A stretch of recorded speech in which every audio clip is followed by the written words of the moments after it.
Yo, so my 2013 Suzuki Boulevard C90 needs a new set of front brake pads.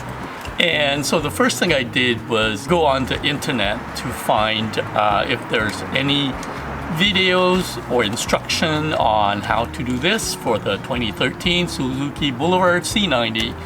And unfortunately, there's none. How about that? There's all kind of videos to change brake pads on all kinds of motorcycle except for the 2013 Suzuki Boulevard C90. So guess what? I am going to do that for you.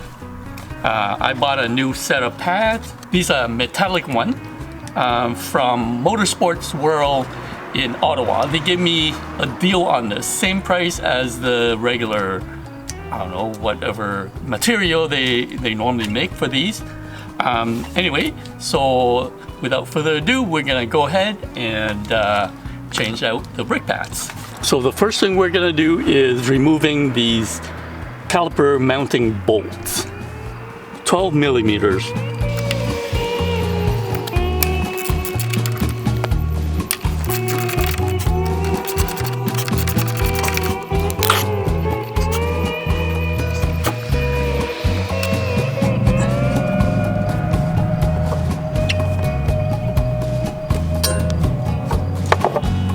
There we go, caliper.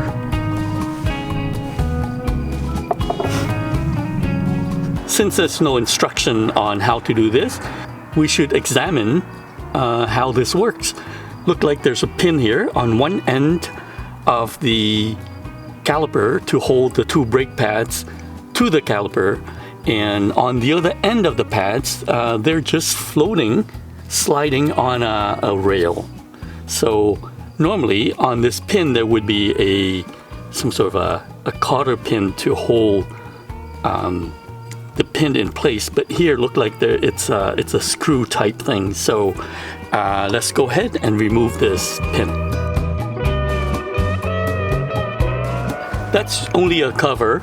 The pin's actually screwed in with a hex wrench of some sort. Let's get that out. Since this pin here is torqued quite tight, I should have left the caliper still mounted on the fork before I unscrew it. It's much easier this way.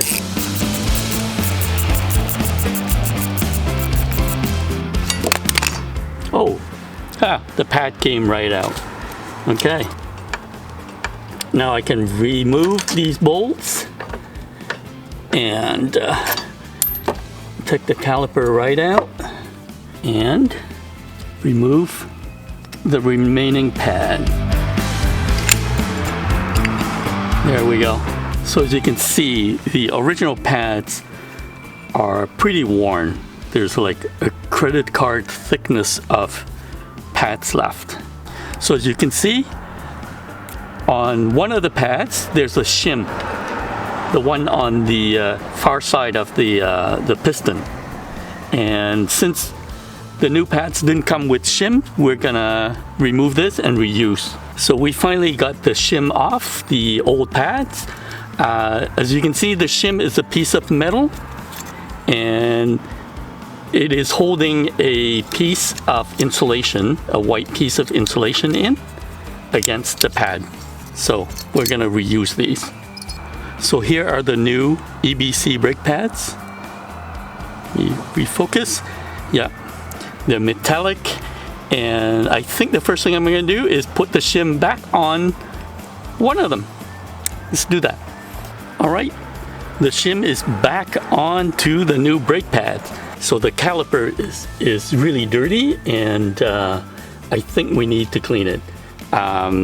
People on the internet says just use soap and water and no need to put grease or anything on this, but I think I'll put a tiny bit of grease on here so that the pads can slide more smoothly. Let's go ahead and clean this up. My old toothbrush.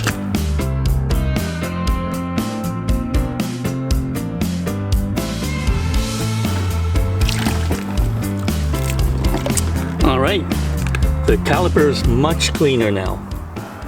So now we're ready to put the new pads on, and the hardest part now is to press the piston back into the caliper housing because the new pads are much thicker than the old one. And so there's not enough room to put the two pads side by side now. So, and according to the internet, use the old pad and press on it like that. As you can see, the piston don't go in sync, so I have to press them individually. And I suspect that pressing one might pop out the other one. Oh, cool. Okay, it went in right on. So, okay. So here's the second one. All right, and now we can put the pin back on.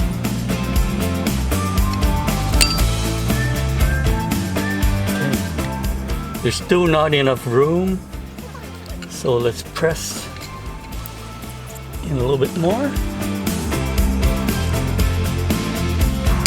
Okay, I think we have enough room to slide this onto the rotor. Et voila!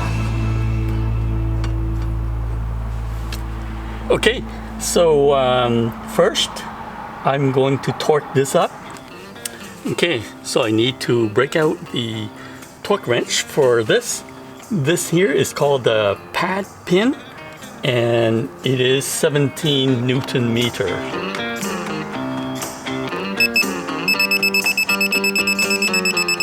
And there is a plug that goes over it, and that one there is only 2 Newton meters, so probably hand tighten. Done. And now the mounting bolts, they are 26 Newton meters or 19 foot-pounds.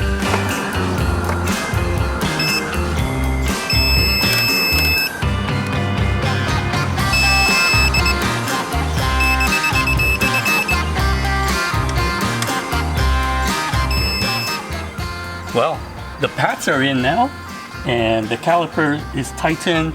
And as you can see, the light condition outside has changed quite a bit since we started this project about half an hour, 45 minutes ago.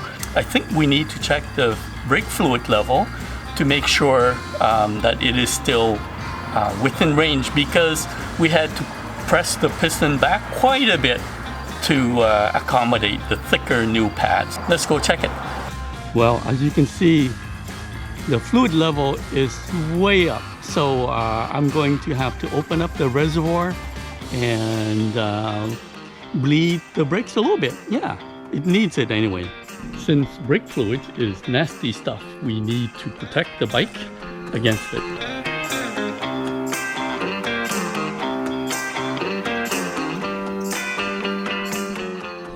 Okay, that didn't look too bad, but we need to bleed the brakes anyway,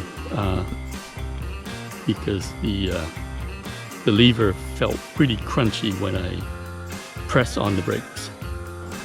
To do this, we need a hose of some sort, and I use a zip tie to keep it attached to the nozzle here, and with an 8mm wrench, I will loosen this nut here and press on the brake lever and keep pressing, and then tighten the nut and then let go of the brake lever. So keep doing this, loosen, press and hold the brake lever, then tighten and let go of the brake lever, and keep repeating until all the bubbles are out of the hose. The previous owner had put a SAE nut on there. Oh, we can see some fluid coming out and also some bubble coming out. Quite a bit of bubble.